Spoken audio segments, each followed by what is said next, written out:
Nothing new about that. It's just at the same time is a little frustrating. You remember Obama's Bridal Registry? This is another thing.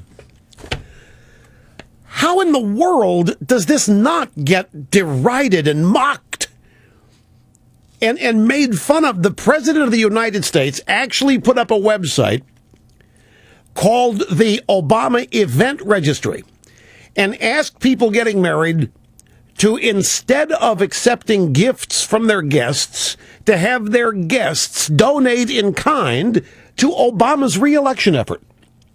And they did this with a straight face and with total seriousness and sincerity. Well, the New York Post reported yesterday that it's not working. President Obama's bizarre marriage theme fundraising scheme has been a total flop instead, it says.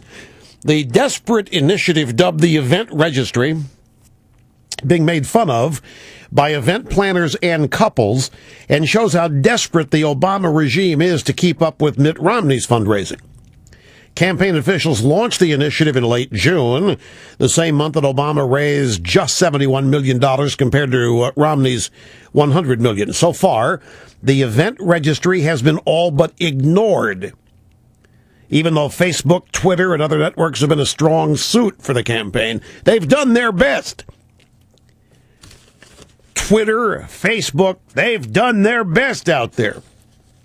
But it just hasn't worked. Oh, speaking of Twitter and Facebook, let me find this. Where does I've got to find it. Zuckerberg. I got to find this story. Where did I put this story? Did I put it near the end? The Facebook billionaire, Mark Zuckerberg, number 40 on the Forbes list. Zuckerberg refinanced the mortgage on his house. He's got a house in California, $5.9 million house. And he's got an adjustable rate mortgage. He refinanced it. It's a 30-year adjustable rate, so he's taking a little risk. But since he's willing to do it, he got an interest rate of just over 1%. And he has reduced his payment over the course of the 30 years if nothing changes he's reduced his payments by $750,000. Now, I want to find the story because actually I have two of them. One of the stories kind of mocks him. Why in the world is Zuckerberg have a mortgage, and why is Zuckerberg out hunting for a deal? Well, darn it. I just now remembered that I've got it, but I don't remember where I put it, which is the problem, folks, when the show takes place with literally 300 pieces of paper every day. And it's not possible to do it on a computer. Anyway, the story is complaining about how a rich guy can get this kind of interest rate when you, an average American, can't. You don't have the collateral necessary to get a 30-year adjustable rate mortgage. His interest rate is basically the way it's termed in the story, free money. They are lending Zuckerberg money for less than it costs them to get the money.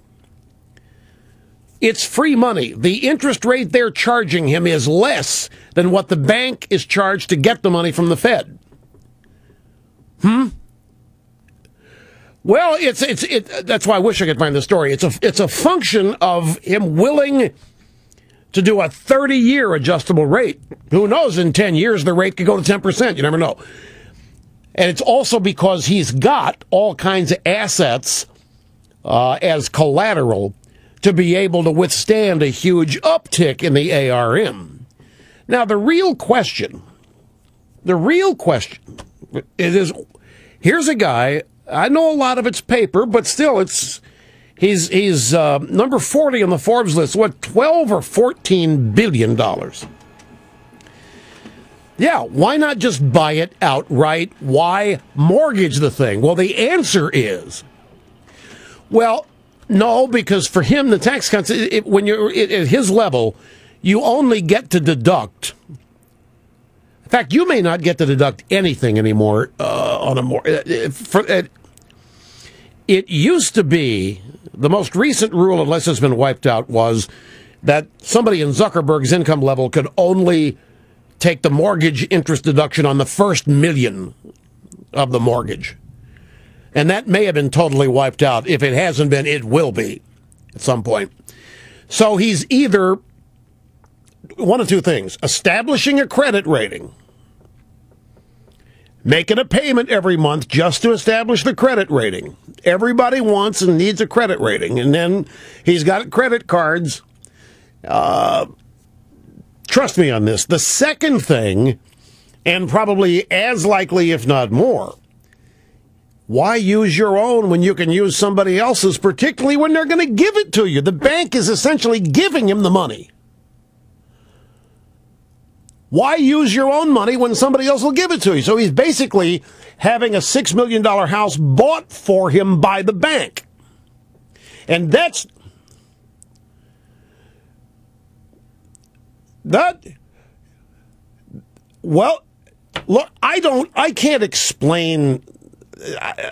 Snurdly's asking me, you mean you tell me this guy with $14 billion cares about the expense of a $5 million house? He might. He's not that far removed from being a penniless college student. He's still in the formative years. You go from having nothing to having all kinds of money. It takes a while to accept that you've got it and that they're not going to take it away from you. Now, what if Facebook goes belly up next year? It could be a hit. Look at how fast it came out of nowhere, and then look how fast Yahoo took the plunge. These things can come and go. So I think value base might be somewhat decent. I don't know. But the real thing here is the interest rate is so low. It's 1.05%. That he's basically got a house that somebody else is buying. Now, he's paying it back. I think his monthly payment's like $21,000. Something like that. And here's the headline, Business Insider. That's not the story I had, but here's Mark Zuckerberg is so rich he lives in his $6 million house for free. Zuckerberg taking the mortgage because the interest rate's so low that he can invest the cash that he would have spent on the house risk-free and get a higher rate of return than the rate at which he's borrowing.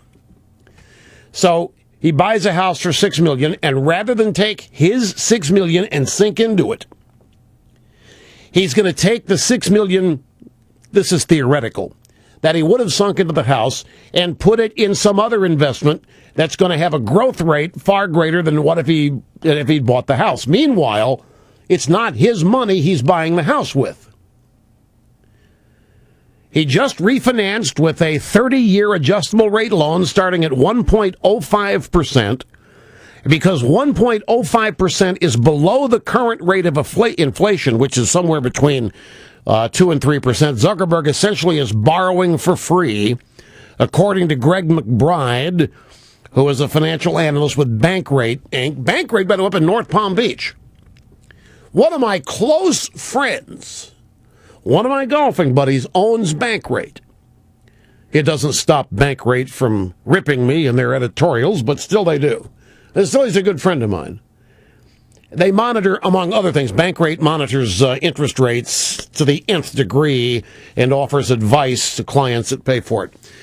So Zuckerberg is still paying the bank something every month, the principal on his loan.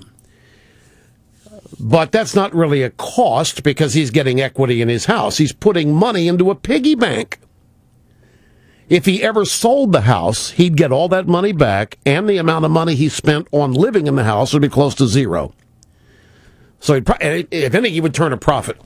But this deal, that 1.07 interest rate's not available to you. It's a 30-year ARM, and he's only able to get it because he's got all those assets out there that will handle, if that ARM, if that interest rate skyrockets to 5 or 10% down the road, you know, as happened to many people in the subprime mortgage area. They had ARMs, they invested them, and all of a sudden the rate went up, and they couldn't pay the monthly payment. And they got foreclosed on, and they came in, that's not fair, it's not fair. Wait a minute, you signed the ARM deal. You had to know it's adjustable rate. You had to know that interest rate may not stay there for the whole 30 years you own. Well, it's not fair. Not fair. I didn't know the interest rate would jump up that. Remember all those stories? That's why you don't get 30-year adjustable rate loans, because unless you have the assets to back up the wild fluctuations that take place. Okay, I got to take a brief time out here, my friends. Sit tight. Back with much more on the EIB network. Don't go away.